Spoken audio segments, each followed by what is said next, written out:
ஊர்ல என்ன நடக்குது உனக்கு தெரியும். 2 பிள்ளைங்க இருக்கிற வீட்டுல அவங்களுக்குள்ள அழைச்சுக்குவாங்க. ஒரு பிள்ளை இருந்தா அப்பா அம்மாவோட சண்டை போடுதுங்க. ஆனா இங்க நம்ம வீட்டுல 5 பிள்ளைங்க எந்த சண்டையும் போடாம ஒத்துமையா இருக்கும். ஊர்ல இதெல்லாம் ரொம்ப பெருமையா பேசிக்கிறாங்கடா. அம்மா ஊர்ல இருக்கிற பெருமையா பேசுறதுக்காக என்னால அட்ஜஸ்ட் பண்ணிட்டு வாழ முடியாதுமா. என்ன பேசுற நீ? என்னடா எல்லாரும் உன்னை கொடுமைப்படுத்துற மாதிரி நீ பேசிட்டே இருக்க. அம்மா கோமதி கோமதி நம்ம குடும்பத்துல என்னைக்காவது யாராவது மதிச்சிருக்கா? நீ கல்யாணம் பண்ணல இருந்து வேலைக்கு போற இவள தான் முடிவு எடுத்துக்கிட்டியா? இப்போ இவள முடிவு எடுத்துக்கிட்டீங்க. என்னங்க கோமதி யாருக்கு என்ன தோணுதோ அதை செய்யட்டும். நம்ம இந்த விஷயத்தை வேற வேணாம். போடச்சு போடுமா போட. ஏன் சந்திரன் கொண்டு போடுமா போட. எங்க வேணாலும் போட. அது விருப்பம் போல என்ன வேணாலும் செய்யட்டுங்க. ஏங்க கோமதி இத பண்ணலாமா நான் யோசனை கேக்குறேன் நம்ம கிட்ட. இப்படி பண்ண போய் சொல்லிக்கியா? இது புரியல உனக்கு? இங்க பாரு திரும்ப விஷயமா வீடியோ நான் பேசுறேன். என் விஷயத்தை தலையில நீ யாரு மூஞ்சி வச்ச மாதிரி கேட்பேன். அப்ப மூஞ்சி ஒரு பேர் வச்சுக்க. ஏன் மச்சான்?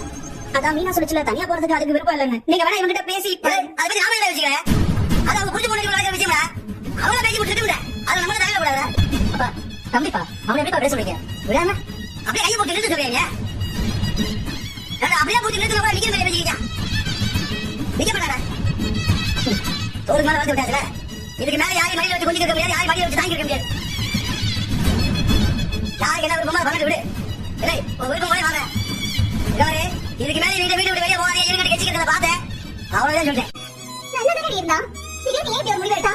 எனக்கு குவார்டர்ஸ் கொடுக்க போறாங்கன்ற விஷயத்தை நான் அவர்கிட்ட சொல்லிட்டவே கூடாது. அவர்கிட்ட சொல்லாம நானாவே வேண்டாம்னு சொல்லிக்கணும். ஏன்னா கேட்கறேன்னு தப்பா நினைக்காத. நீ குவார்டர்ஸ் கொடுக்கறாங்க மட்டும் தான் சொன்னியா? இல்ல அங்க போறதுக்கு ஏதாவது விருப்பம் இருக்குன்னு சொன்னியா? எனக்கு விருப்பம் இல்லாத ஒரு விஷயத்தை எனக்கு விருப்பம் இருக்குன்னு நான் எப்படி சொல்லுவேன்? ஏமா வேற ஏதாவது விஷயத்துல இந்த வீட்டுல ஒரு பிரச்சனை இருக்கா? ஒரு பிடிக்காத மாதிரி ஏதாவது நடந்ததா? எங்க இப்படி எல்லாம் கேக்குறீங்க? இல்ல அத நீ அவங்கிட்ட சொல்லி அவ உனக்காக இப்படி முடிவு எடுத்துப்பான்னு தோணுது. யாரு அவனா? அப்படி ஏதாவது நடந்தா உங்க பையன் கிட்ட சொல்றதுக்கு முன்னாடி உங்ககிட்ட தான் ஓடி வந்து சொல்லிருப்பேன். உங்களுக்கு தனியா போறது விருப்பம் இல்லைன்னு சொல்றீங்க. அப்போ நீங்க மாமா கிட்ட பேசி புரிய வைக்கலாம்க்கா. நான் அவகிட்ட நிறையவே சொல்லி